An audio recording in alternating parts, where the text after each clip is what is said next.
point about being, a white straight man.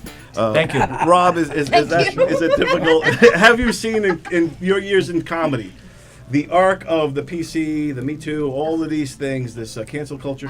How is there when you go into doing stand-up? Is it harder, or do you take the same approach, or are you now overthinking because sets? of this politically correct Yes. insaneness? Yes. Let me tell you something. Politically correct only affects certain comics, usually the ones that are not funny. Right, yeah, exactly. Because if you say something that's funny, no matter how politically incorrect it is, if it's funny, you won't be judged on it because it's in good taste if it's funny.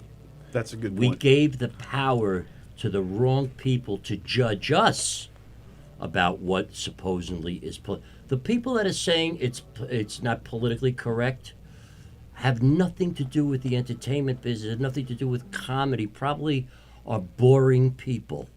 They're cardboard personalities. And what happened is somebody gave them power to judge us.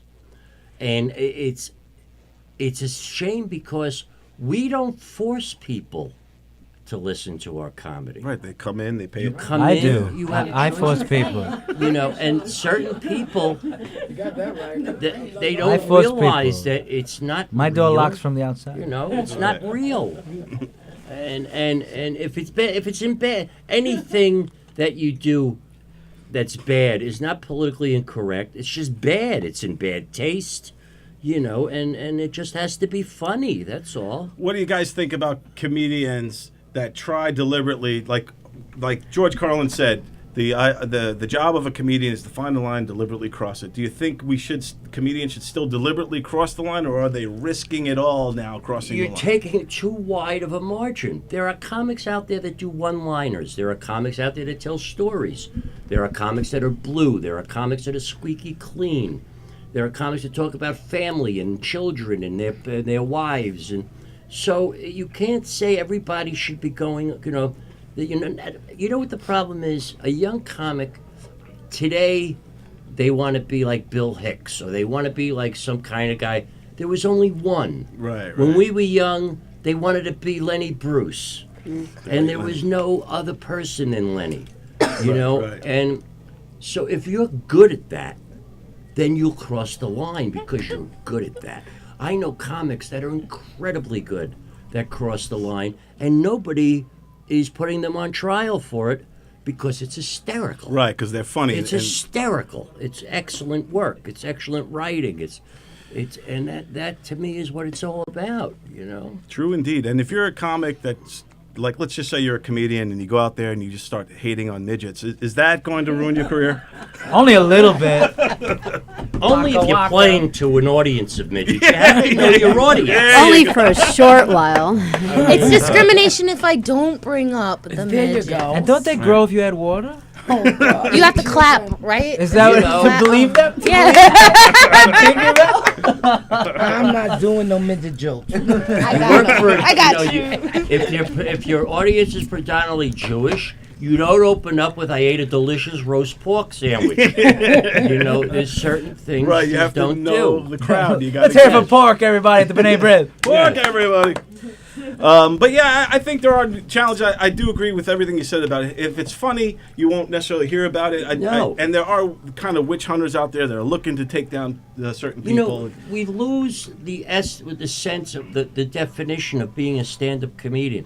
A stand-up comedian is not to be so prolific. And a lot of young comics today, they're more interested in what their comedy cronies are thinking of them more than entertaining the audience. When I do a show, people are paying money to come in to be entertained. They don't want to, they could give a rat's ass to hear if I use big words and they're not put anywhere specific, or, if I talk like some longshoreman and, it's like, if it's funny, it's going to be good no matter how you deliver it, no matter what you take, no matter what topic. There are topics that are very risky, but you've seen comics do it, and they're hilarious. Right, yeah. They're not being put down. You see comics today, they think it's funny to be crass and to be not funny, to be vulgar or something. And that's great amongst comics, but not to a crowd of people that are coming in to be entertained. I do see your point there, because I do think a lot of comedians, especially newer generation comedians, are trying to make the other comics they laugh. want to look cool. Right. They want to go up there and say, oh, look, did you hear what I did? Did you see what I did about this?